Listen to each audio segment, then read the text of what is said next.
कल जो हमने डिस्कस किया था उसको पहले मैं थोड़ा सा समअप कर देता हूँ, फिर आगे बढ़ते हैं। जनक जी ने कुछ सवाल पूछे थे अष्टावक्र जी से कि ज्ञान प्राप्ति कैसे होती है, उसका क्या उपाय है, मेरी मुक्ति किस प्रकार होगी। इसमें एक ऑनेस्टी नज़र आएगी इन सवालों में। मेरी मुक्ति किस प्रकार होगी मतलब कि वो देख पा रहे हैं कि मेरा जो माइंड है वो रेस्टलेस है, मेरे अंदर डर है, मेरी लाइफ में कुछ प्रॉब्लम्स हैं at a psychological level. There are problems which I am facing, जिसका मेरे पास में जवाब नहीं है। देन वैराग्य कैसे प्राप्त होता है। वैराग्य को सही से समझना बहुत ज़रूरी है, क्योंकि इसके जवाब में अष्टावक्र जी ने कहा यदि तुम मुक्ति चाहते हो तो विषयों को विष के समान छोड़ दो। तो लोगों ने क्या किया, ऑब्जेक्ट्स को छोड़ दिया, लोगों को छोड़ दिया, हर चीज़ को छोड़ दिया। लेकिन यहाँ पर जो छोड़ने की बात हो रही है वो अंदर से छोड़ने की बात हो रही है, समझ के लेवल पे, ना कि एक्चुअल में बाहर से। तो विषयों को विष के समान छोड़ दो। तो फिर क्या करें, जितने भी ऑब्जेक्ट्स हैं उसको कनेक्ट कर दो, सब कुछ जो भी आप सुबह से रात तक कर रहे हो उसको कनेक्ट कर दो ब्रह्म विद्या से। ब्रह्मन मीन्स द अनलिमिटेड। उसको समझने की जो नॉलेज है उसको ब्रह्म विद्या बोलते हैं। उसी को सेल्फ रियलाइजेशन बोलते हैं, उसी को आत्मज्ञान बोलते हैं, उसी को तत्व बोध बोलते हैं। उसी के अलग अलग नाम है। सारे के सारे वेदों में सिर्फ उसी की बात करी जा रही है। जो भी कुछ बताया जा रहा है वो उससे कनेक्टेड है। तो अगर हम उससे कनेक्ट करके चीज़ों को समझ रहे हैं तो हम सही ट्रैक पे चल रहे हैं। तो इस सब को छोड़ दो। छोड़ दो मतलब समझ के लेवल पे छोड़ दो। और क्षमा, सरलता, दया, संतोष एवं सत्य का अमृत के समान सेवन करो। ये सब क्या है। क्षमा मतलब कि लोगों को माफ़ करो। प्रॉब्लम क्या होती है कि जब भी हम कुछ पढ़ते हैं, सुनते हैं, समझते हैं तो हम उसको लिटरली ले लेते हैं। हम कहते हैं अच्छा इस बुक में लिखा है तो मुझे यही करना है। ये बेवकूफ़ लोगों की निशानी है कि इसका मतलब सबको क्षमा करो। किसको क्षमा करोगे। कहाँ क्षमा करने की बात की जा रही है। अगर कोई आदमी क्राइम करेगा उसको क्षमा करोगे। एक को क्षमा किया तो सारे क्रिमिनल बन जाएंगे, पूरी की पूरी सोसाइटी क्रिमिनल बन जाएगी। तो कहाँ पर एक्शन लेना है, कहाँ पर नहीं, ये हमको समझना है। क्षमा कहाँ करना है, अंदर करना है। बाहर से उसे दंड देना है। हम इसका उल्टा करते हैं। बाहर से अपने आप को अच्छा दिखाने के लिए, जो साधु महात्मा टाइप के लोग हैं, बाहर से दिखाते हैं नहीं नहीं मैंने तुम्हें माफ़ कर दिया। लोग भी, साधु महात्मा ही क्या और लोग भी मन ही मन उसके बारे में उल्टा सोच रहे हैं, सामने वाले के बारे में, और मुंह पर हंस करके उससे बात कर रहे हैं। दिखावा। मन ही मन उससे जल रहे हैं, उसका बुरा चाह रहे हैं, लेकिन बाहर से उसे ऐसे दिखा रहे हैं कि हमसे अच्छा दोस्त तुम्हारा और कोई है ही नहीं, हमसे अच्छा रिश्तेदार तुम्हारा और कोई है ही नहीं, तुम हमारे सबसे खास हो। ये करप्ट लोग हैं। करप्ट लोगों के लिए ये सब नहीं है, ये जो अभी हो रहा है यहाँ पर। क्षमा मतलब क्या, अंदर से बिल्कुल खाली, किसी के लिए कोई नफरत नहीं, कोई किसी से गिला शिकवा नहीं, कुछ नहीं। उसका जो नेचर है वो कर रहा है, मेरा जो नेचर है मैं कर रहा हूँ। वो अगर कुछ ऐसा करेगा जो सबके लिए खतरा होगा या आगे जा कर के एक बड़ी प्रॉब्लम क्रिएट होने वाली है, तो I have to take action no matter what. तो बाहर से मुझे बहुत ही स्ट्रांग रहना होगा, अंदर से बिल्कुल मोम की तरह पिघले हुए, अंदर से कुछ भी नहीं है। गिला शिकवा रखने से क्या होगा। अब ये ब्रह्म विद्या से कैसे कनेक्टेड है। अगर माफ़ नहीं करोगे तो ज़िंदगी भर रोते रहो, सोचते रहो उसने मेरे साथ में ऐसा किया, वैसा किया, ये किया, वो किया। तो आप सुनोगे कैसे। मैं बोल रहा हूँ, सुनोगे कैसे। जो लिखा हुआ है उसको पढ़ोगे कैसे, वो आपके अंदर जाएगा कैसे। आप तो अपने दुश्मन के बारे में ही सोच रहे हो ना। वहाँ से फुर्सत मिलेगी तभी तो देखोगे कि क्या सही हो सकता है।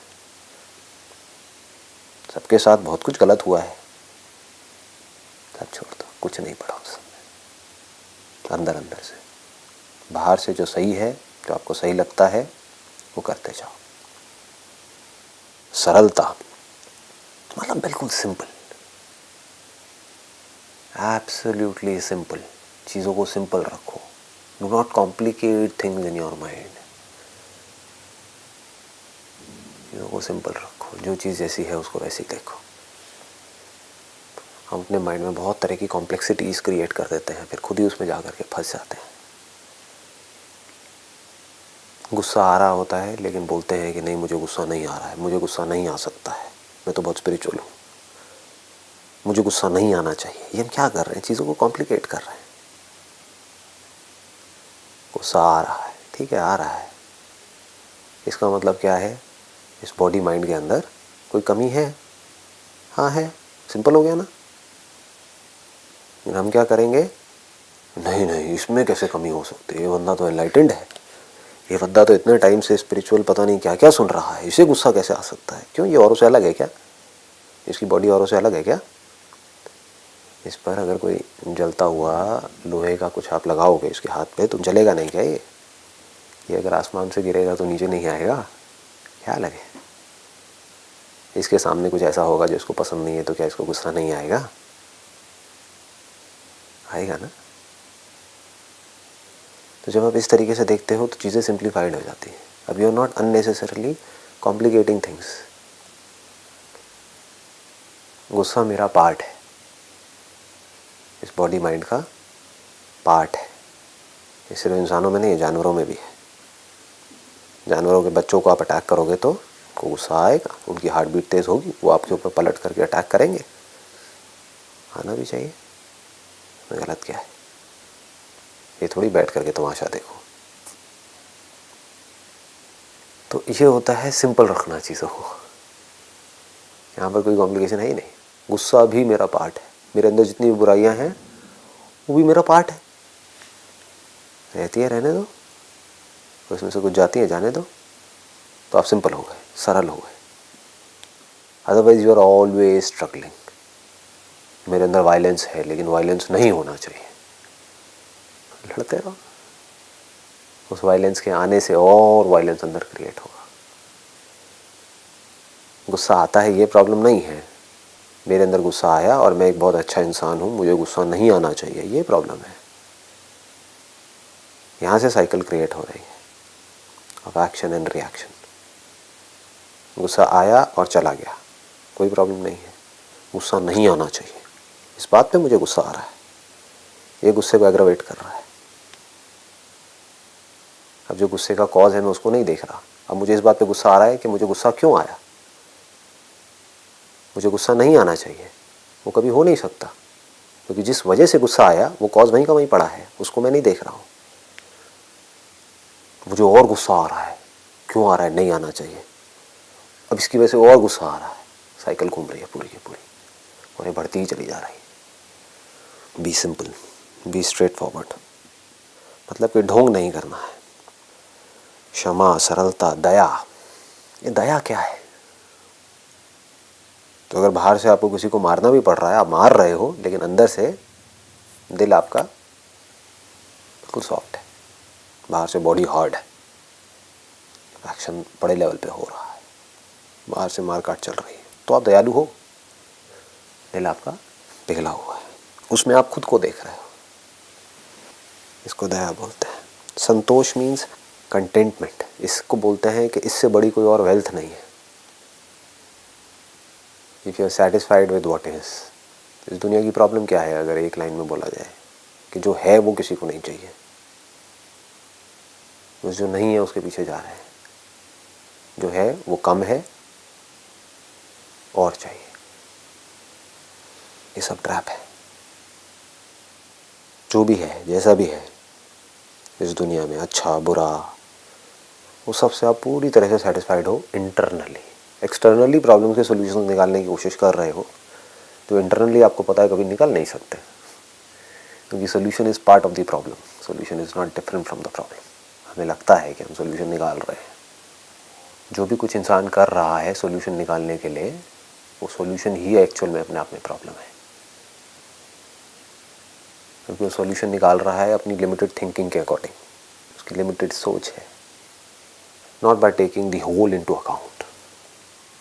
Just looks at a part and tries to find out a solution from his own point of view।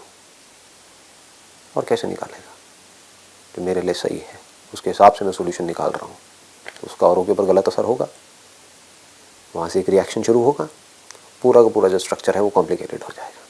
यही हो रहा है। तो इंटरनली आप पूरी तरह से सेटिस्फाइड हो सबसे, कुछ भी हो रहा है फर्क नहीं पड़ता, पार्ट ऑफ लाइफ है। चाहे इस नेचर में कुछ सही गलत हो रहा है, चाहे जो इंसान कर रहा है उसमें कुछ सही गलत हो रहा है, पार्ट ऑफ लाइफ है। संतोष एवं सत्य का अमृत के समान सेवन करो। सत्य का मतलब कि सत्य बोलना है, सच बोलना है। ये बड़ा आउट ऑफ फैशन है आजकल ये जो वर्ड है ना, सत्य बोलना है। ये लोग बोलते भी हैं तो बस ऊपर ऊपर से बोलने के लिए बोलते हैं। What is truth? What is truth? जो हमें सच लग रहा है वो सच है, या जो सच है वो सच है? जो लग रहा है वो सच है, या जो है वो सच है? दोनों में ज़मीन आसमान का फ़र्क है। मुझे ये सच लग रहा है, लेकिन सच क्या है? तो जो लग रहा है वो सब झूठ है, जो है वो सच है। मुझे लग रहा है कि मैं एक अच्छा इंसान हूँ, सच क्या है?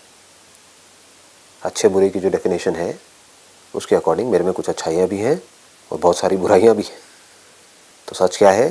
कि मैं अच्छा भी हूँ और बुरा भी हूँ, ये सच है।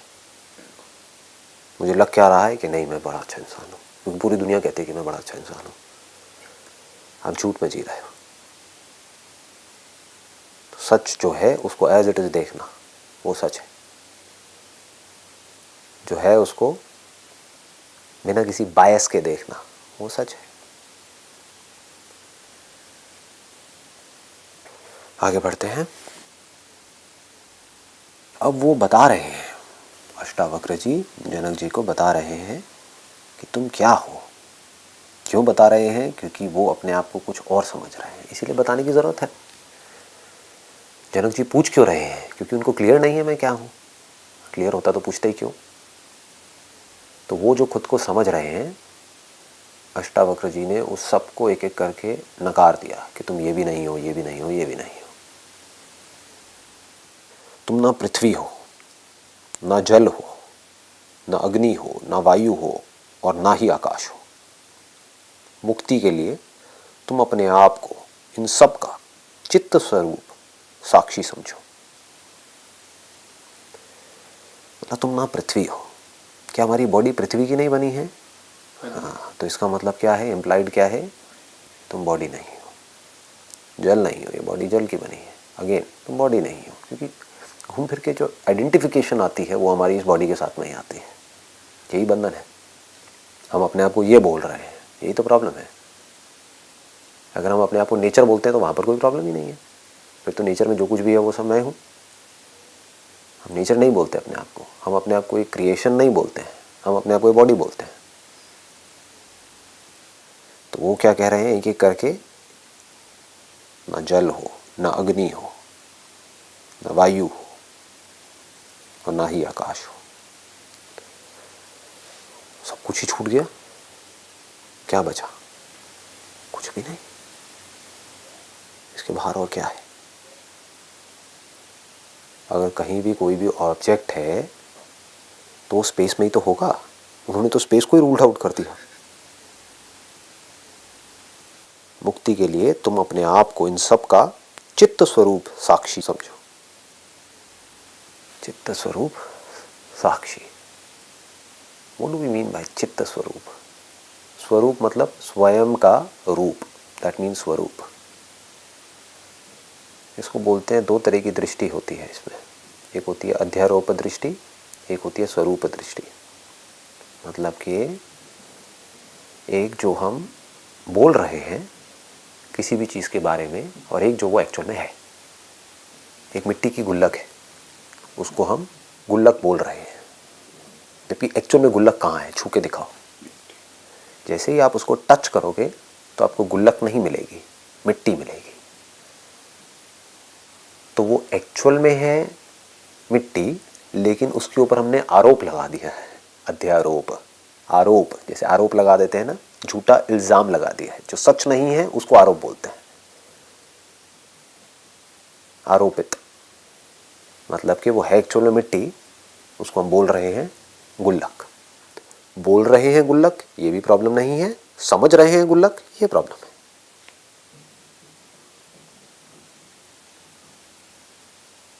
ट्रांजैक्शन के लिए हम बोल रहे हैं कि गुल्लक है, हाँ क्या दिक्कत है, इसकी जो फॉर्म है वो गुल्लक है। तो तुम अपने आप को इन सब का चित्त स्वरूप साक्षी समझो। व्हाट इज चित्त? स्वरूप का मतलब तो हमको समझ आता है। चित्त स्वरूप मतलब ये सब जो कुछ भी है, पृथ्वी है, जल है, अग्नि है, वायु है, आकाश है, और इस सब में जो कुछ भी है उस सब का जो स्वरूप है। जैसे अगर ये सब एक घड़े के जैसा है तो उस घड़े का स्वरूप क्या है? मिट्टी है। इन सब का चित्त स्वरूप साक्षी समझो। चित्त स्वरूप मतलब चित्त मीन्स कॉन्शियसनेस, अवेयरनेस, लाइफ। मतलब वो क्या कह रहे हैं, इस सब का जो स्वरूप है, धरती का भी, जल का भी, अग्नि का भी, वायु का भी, आकाश का भी, मतलब कि वो जो एक्चुअल में है। धरती का एक्चुअल स्वरूप क्या है अगर वायु नहीं है तो? अगर एक लेवल तक हम जाए तो वायु का स्वरूप एक्चुअल में क्या है अगर आकाश नहीं है तो उसका भी जो एक्चुअल में जो स्वरूप है, जो आकाश एक्चुअल में है, वो नहीं जो दिख रहा है स्पेस, क्योंकि ये तो कम ज़्यादा दिखता है इंस्ट्रूमेंट्स के अकॉर्डिंग। कभी स्पेस कम दिखता है, कभी ज़्यादा दिखता है, दिस इज रिलेटिव। जो एक्चुअल में इसका जो स्वरूप है दैट इज चित्त, मतलब कि कॉन्शियसनेस। मतलब कि जो कॉन्शियसनेस है वो सिर्फ लिविंग बीइंग्स में नहीं है, वो सब में है। धरती में भी है, जल में भी है, अग्नि में भी है, वायु में भी है, आकाश में भी है। ऐसा कुछ नहीं है इस पूरी क्रिएशन में जिसमें लाइफ ना हो, क्योंकि इस सब का स्वरूप क्या है? स्वरूप मतलब इसको अगर सटलेस्ट वे में देखोगे तो वो क्या है? That is consciousness, that is life. तो सब में लाइफ है। कहीं ये लाइफ मैनिफेस्ट हो जाती है कंडीशंस की वजह से, कहीं नहीं होती है। जहाँ हो जाती है उसको हम लिविंग बोल देते हैं, जहाँ भी नहीं हुई है उसको हम नॉन लिविंग बोल देते हैं। इन सब का चित्त स्वरूप साक्षी समझो। What does Sakshi means? Sakshi does not mean मियर observation, जो लोग समझते हैं कि मैं देख रहा हूँ ये साक्षी है ना जी। साक्षी मीन्स वो जो विटनेस है। विटनेस मतलब कौन? वो जो सिर्फ होता है, कुछ करता नहीं है, वो सिर्फ होता है। जैसे कि इस रूम में जो कुछ भी हो रहा है उसका विटनेस कौन है? स्पेस है। रूम बन गया, मिट गया, उसमें से चेयर्स आ गई, चली गई, चेयर को हमने तोड़ दिया, जोड़ दिया, व्हाटएवर इट इज, स्पेस के ऊपर उस सबका क्या असर हो रहा है? तो स्पेस कौन है? साक्षी। इस बिल्डिंग के बनने से पहले भी यहाँ पर स्पेस था, अभी भी स्पेस है, बाद में भी स्पेस रहेगा। तो स्पेस क्या हुआ इस कॉन्टेक्स्ट में? साक्षी हुआ। आपने आँख खोली, आपको स्पेस दिखने लग गया। आँख बंद करी, स्पेस दिखना बंद हो गया। स्पेस दिख रहा है आँख खोलने पर, बंद करने पर स्पेस नहीं दिख रहा है, ये सब भी मैं जान रहा हूँ ना। तो स्पेस के दिखने से जो दिखना बंद नहीं होता, और स्पेस के ना दिखने से भी जो दिखना बंद नहीं होता, वो साक्षी है। दिखना इज अगेन रॉन्ग वर्ड यहाँ पर टेक्निकली, अगर एक्यूरेटली हम देखें तो जो देखना बंद नहीं करता, दैट इज चित्त, दैट इज साक्षी। देखना जिसका कि बेसिक नेचर है, होना जिसका कि बेसिक नेचर है। स्पेस दिख रहा है वो जानता है, स्पेस नहीं दिख रहा है आंखों के बंद करने पर, वो जानता है। सपना आया, वो देख रहा है। सपना नहीं है, वो देख रहा है। गहरी नींद आई, वो देख रहा है। लेकिन गहरी नींद में कुछ दिख नहीं रहा है, तो कोई रिकॉर्डिंग नहीं हो रही है, कोई मेमोरी नहीं है। बट फिर गहरी नींद से बाहर आया, तब भी वो देख रहा है।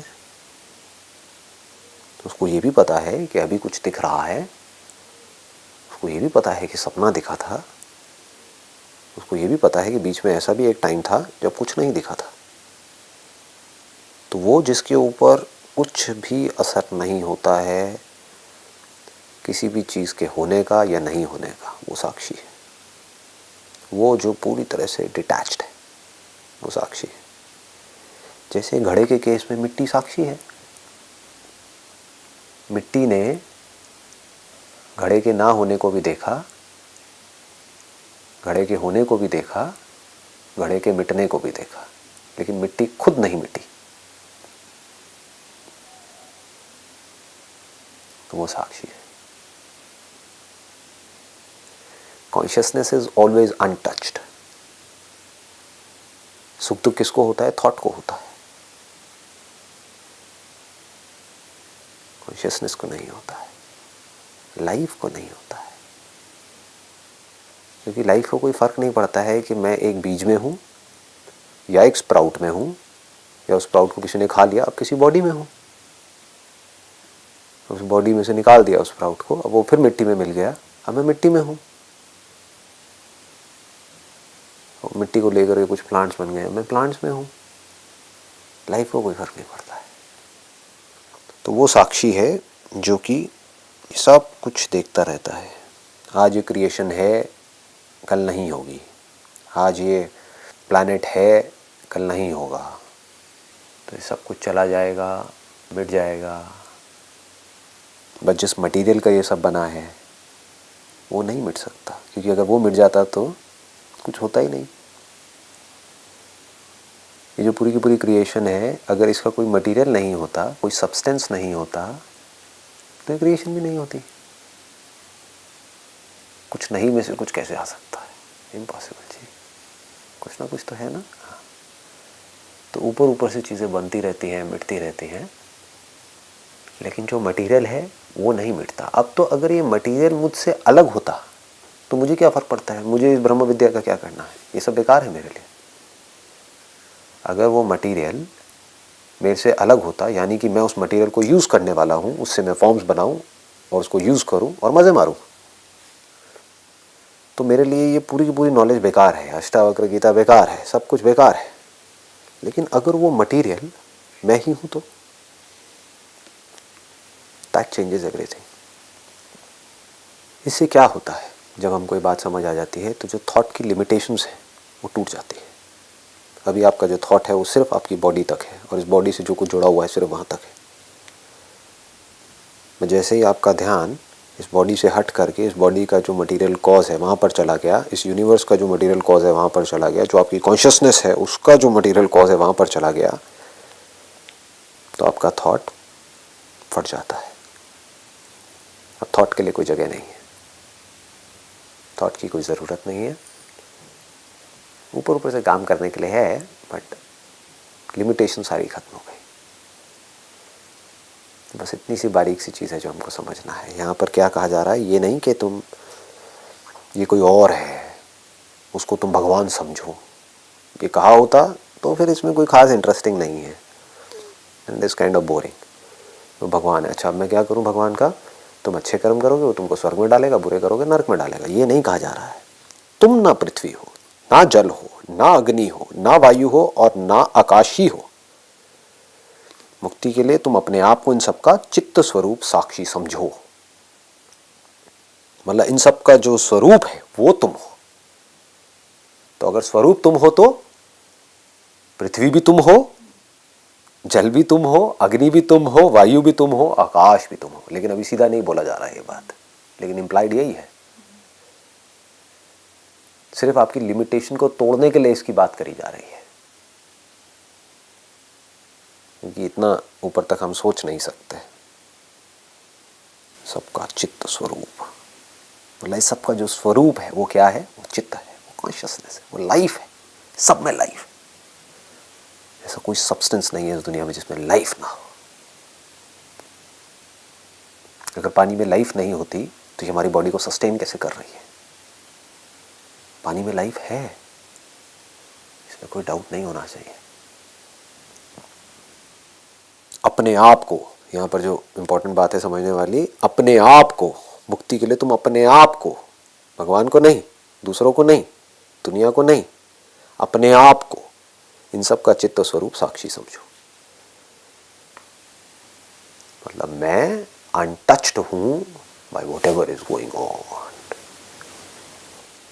This liberate you from all suffering at the level of your thought.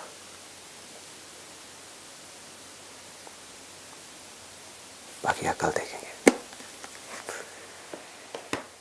चलिए जी, सी यू.